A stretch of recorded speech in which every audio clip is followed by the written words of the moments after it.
Hello दोस्तों, मैं आपका दोस्त रैबिट ट्रेनर राहुल एक बार फिर से आप सभी लोगों का अपने YouTube channel farming and pet shops में हार्दिक स्वागत करते हैं। और दोस्तों, आज का टॉपिक है कि खरगोश आपस में क्यों लड़ते हैं या खरगोश क्यों लड़ता है। इस टॉपिक पर विस्तृत रूप से चर्चा होगी, तो दोस्तों बने रहिए हमारे यूट्यूब चैनल के साथ और बिल्कुल लाजवाब, शानदार और बिल्कुल खास जानकारी आपको देंगे। हजारों खरगोशों के रिव्यू, उनसे जो बिहेवियर प्राप्त हुआ या उनसे जो हमने सीखा, उनसे जो हमने देखा, उस टॉपिक पर आज उसका जो पूरा रिव्यू है, उसका जो सालों का निचोड़ है, वो आप लोगों के साथ आज साझा करेंगे। तो दोस्तों बने रहिए हमारे यूट्यूब चैनल के साथ। और खरगोश की हर एक बीमारी संबंधित वीडियो हमारे चैनल में अपलोड कर दिए गए हैं।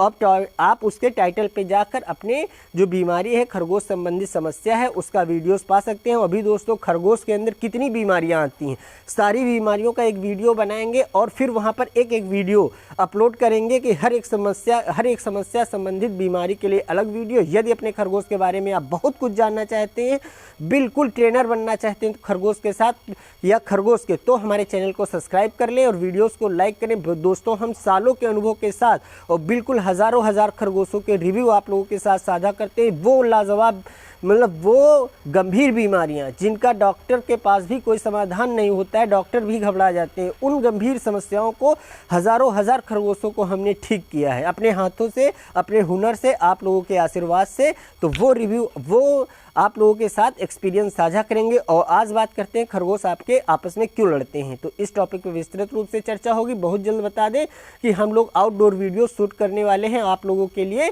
बहुत ही जल्द आउटडोर वीडियोस मिलेंगे, पेट शॉप के वीडियोस मिलेंगे, चिड़ियाघर के, और यहाँ पर उत्तर प्रदेश का सबसे बड़ा पंछी विहार हमारे कानपुर में है, उन्नाव में है, वहाँ भी चल के हमारी टीम आप लोगों के लिए बहुत ही जल्द आउटडोर वीडियोस भी शूट करेंगे हम लोग। कृपया चैनल को सब्सक्राइब जरूर कर दें। तो बात करते हैं कि क्यों खरगोश आपके लड़ते हैं।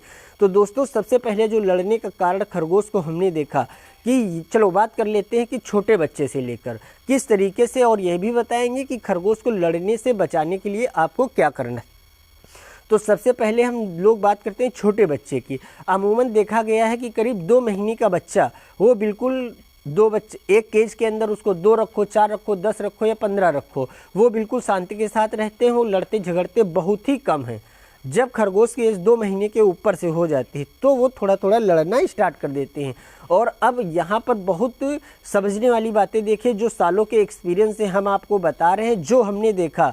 देखो, हम कोई बड़े यूट्यूबर्स का वीडियो देख के उसने जो बताया इंग्लिश में, वो हिंदी में ट्रांसफ़र करके आप लोगों को नहीं बताते। हम वो बताते हैं जो सालों के अनुभव से हमने अपने रैबिट फार्म में देखा, ज़मीनी हकीकत पे उतर के हमने जो सीखा।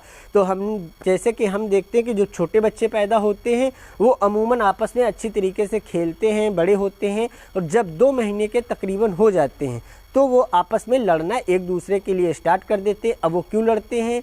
क्योंकि खरगोश के अंदर बॉन्डिंग की कमी होती है। मतलब हम जैसे कि अपने रैबिट फार्म में दिखा दें, 2 फीट चौड़ा, सॉरी शायद ना दिख रहा हो, 2 फीट चौड़ा, 2 फीट लंबा और 2 फीट ऊंचा एक केज बनाते हैं, जिसमें कि हम मान लो कि हमने 5 बच्चे छोटे रख दिए।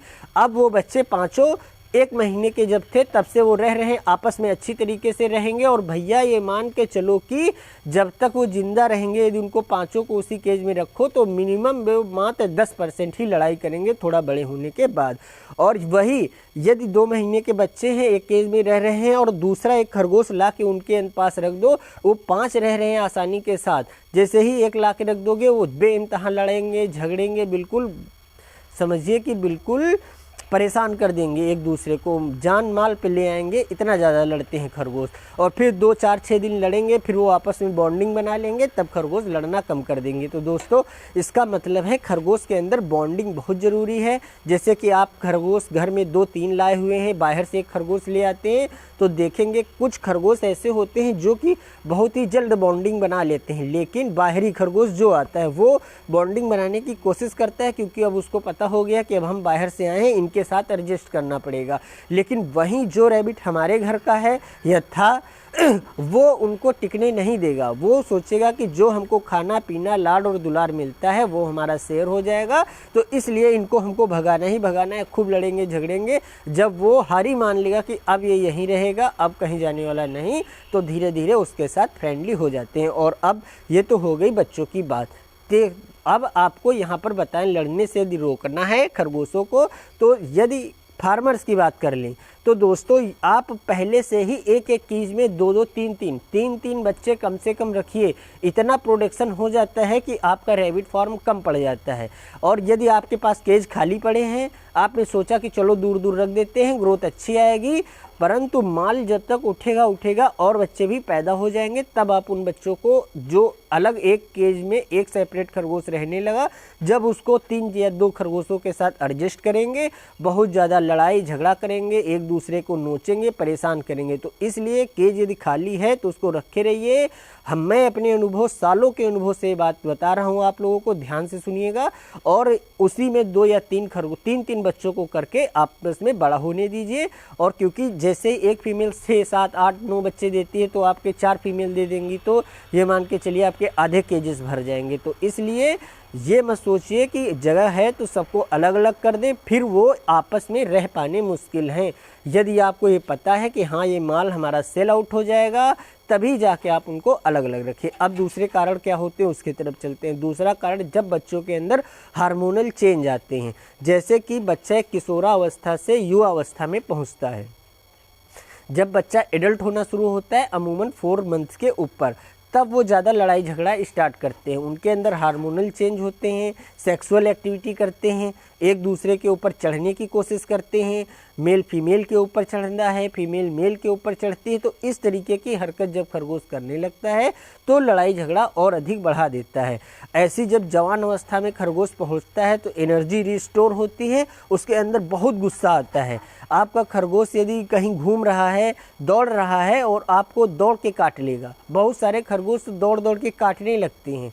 तो इसका मतलब है जब खरगोश काट रहा है या आपस में झगड़ रहा है, इसका मतलब है कि कुछ ना कुछ ऐसा है जो वो लाइक नहीं करता है या उसकी रिक्वायरमेंट के अनुसार नहीं है। अब मान लीजिए 3 खरगोश 2 खरगोश एक साथ रह रहे हैं, अब वो जैसे ही युवावस्था में पहुंचेंगे लड़ेंगे झगड़ेंगे ज़्यादा। और अमूमन देखा गया है 2 फीमेल्स जो होती हैं वो कम लड़ती हैं, 2 मेल्स ज़्यादा लड़ते हैं। यदि आपने एक मेल और एक फीमेल रख रखा है, तो जब वो एडल्ट हो जाएंगे तो पहली बार जब फीमेल प्रेग्नेंट हो जाती है तो मेल भी थोड़ा शांत हो जाता है, उसको भी पता चल जाता है कि फीमेल प्रेग्नेंट हो गई है। और जब मेल खरगोश सक्सेसफुल मेटिंग कर लेता है तो उसके मन में एक शांति पैदा हो जाती है कि अब ये प्रेग्नेंट हो गई है, अब इस पर और ज़्यादा अधिक प्रेशर बनाने की कोशिश नहीं करते हैं। लेकिन फिर भी देखा गया है जो युवा अवस्था के खरगोश करीबन 6, 7, 8 महीने के होते हैं, फिर भी फीमेल्स को वो बार बार परेशान करने की कोशिश करते हैं। और वही एक एडल्ट मेल करीब 2-2.5 साल का जो मेल होता है वो बिल्कुल परिपक्व हो चुका होता है और वो समझ जाता है कि अब ये फीमेल प्रेग्नेंट हो चुकी है, अब इसके साथ अधिक लड़ाई झगड़ा करना पसंद नहीं है। तो दोस्तों इस तरीके से जब खरगोश 6 से 8 महीने 9 महीने की एज में होता है तो वो बहुत ज़्यादा एग्रेसिव आप लोगों को दिखेगा।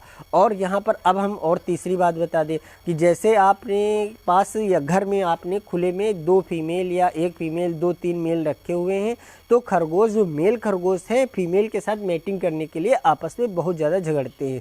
जैसे कि एक फीमेल से एक मेल गया, उसके साथ मैटिंग की या उसके पास खड़ा हो गया, उसको सूंघने लगा, उसको चाटने लगा, तो उस समय तो दूसरे मेल खरगोश भी उसके ऊपर झगड़ा कर देते हैं। तो इस तरीके से भी आप लोगों को देखना है कि खरगोश को लड़ने से किस तरह बचाना है। तो आप हमेशा फीमेल की क्वांटिटी ज़्यादा रखें अपने यहाँ, मेल की क्वांटिटी कम रखें। अमूमन 6 से 7 फीमेल के लिए 1 मेल बहुत ही पर्याप्त होता है। तो दोस्तों अब आगे की बात करते हैं कि और आपके खरगोश क्यों लड़ते हैं। यहाँ पर जैसे हम फार्मर्स की बात कर लें, यदि इस केज में एक मेल फीमेल को हमने मैटिंग के लिए रखा दिया और यहाँ पर एक मेल रखा हुआ है, तो वो बार बार दौड़ के आएगा और इसका जो बॉर्डर है उस पर झपटा मारेगा और इधर उधर जाली के उधर उधर से दोनों मेल लड़ने की कोशिश करेंगे। अर्थात मैटिंग के टाइम यदि एक मेल मैटिंग कर रहा है तो दूसरे को भी मैटिंग की एक चाहत होती है, जिसके कारण वो फीमेल्स को लेके झगड़ा करते हैं। तो दोस्तों बहुत सारे ऐसे कारण हैं जिनके कारण खरगोश लड़ता है। कभी कभी खाने के कारण खरगोश लड़ता है, जैसे कि थोड़ा खाना आपने डाल दिया और सारे मेल आपस में जुट गए खाने के लिए, जो कमज़ोर खरगोश है वो खाना नहीं खा पा रहा है। कभी कभी बहुत ज़्यादा लड़ाई झगड़ा कर देते हैं खरगोश, एक दूसरे के बाल नोच लेते हैं, चारों पैर बिल्कुल ताकत लगा के आँख बंद करके इतनी तेज़ी के साथ बाल पकड़ लेते हैं कि उसको नोच लेते हैं पूरे बालों के गुच्छे से गुच्छे को। कई बार तो बहुत ज़्यादा सीरियस इंजरी हो जाती है। तो ये प्रमुख कारण हैं खरगोशों के लड़ने के। और कभी कभी खरगोश मतलब अपने मालिक को भी लेके लड़ता है कि यदि आपके पास 4 से 5 खरगोश हैं, आप किसी एक खरगोश को बहुत ज़्यादा प्यार करते हैं या उसके पास से आप होके आ रहे हैं, तो वो दूसरा खरगोश उसकी आपकी महक पहचानेगा, उसकी जो दूसरे खरगोश की महक है वो आपके हाथ में लग जाएगी। तो कभी कभी हल्का सा च्युइंग कर लेता है, धीरे से काट लेता है खरगोश। वो नहीं पसंद करता है कि हमारा मालिक दूसरे खरगोश को भी हमसे अधिक प्यार करे। जैसे कि छोटे बच्चों के अंदर, ह्यूमंस के अंदर ये बिहेवियर देखा जाता है कि बहुत ज़्यादा जो खरगोश है वो एक दूसरे, जो बच्चे हैं वो नहीं, जैसे 2 छोटे बच्चे हैं तो कहेंगे, जैसे एक बच्चे को माँ ने प्यार किया तो दूसरा बच्चा भी जाएगा और कहेगा हमको भी प्यार करिए। तो इस तरीके की समस्या आपको अपने रैबिट के अंदर भी देखने को मिल जाएगी। और दोस्तों यहाँ पर मैंने बताया कि जैसे मैटिंग हो गई, बच्चे युवावस्था में पहुँचेंगे तब अधिक लड़ते हैं और फीमेल्स को लेके लड़ते हैं, भूख के कारण लड़ते हैं। तो ये तमाम समस्याएं हैं जिनको यदि आपको कवर करके जो आप थोड़ा बहुत देख रेख रखेंगे तो खरगोश की लड़ाई आप कम कर सकते हैं। फीमेल्स की क्वांटिटी ज़्यादा रखें, मेल्स की क्वांटिटी कम रखें। यदि बिल्कुल भी लड़ने नहीं देना चाहते हैं तो सबको एक एक सेपरेट केज में रखेंगे। और दोस्तों आप लोगों को हम यहाँ पर बता दें, कोई ऐसी दवा या कोई ऐसी टॉनिक या कोई ऐसा सिरप नहीं आता है जिसको पिला देने से खरगोश लड़ना बंद कर देगा। तो यदि उसके अंदर बिहेवियर आ रहा है, बहुत एग्रेसिव हो रहा है, खरगोश इतना ज़्यादा लड़ रहा है कि आपसे कंट्रोल नहीं हो रहा, तो कुछ दिन के लिए उसको केज में बंद कर देंगे। जैसे जैसे उसकी 4 से 8 महीने में एज बढ़ेगी तो उसके अंदर मैच्योरिटी आ जाएगी, सेक्सुअल एक्टिविटी वो कम करने लगेगा और एक परिपक्वता आ जाएगी, बॉडी में एक स्थिरता आ जाएगी, हार्मोनल चेंज बंद हो जाएंगे, कम हो जाएंगे, तो वो धीरे धीरे अपने आप शांत हो जाएगा। तो दोस्तों बने रहिए हमारे YouTube चैनल के साथ और ऐसी शानदार जानकारी को लेकर आप लोगों से हम मिलते रहेंगे। तब तक के लिए धन्यवाद।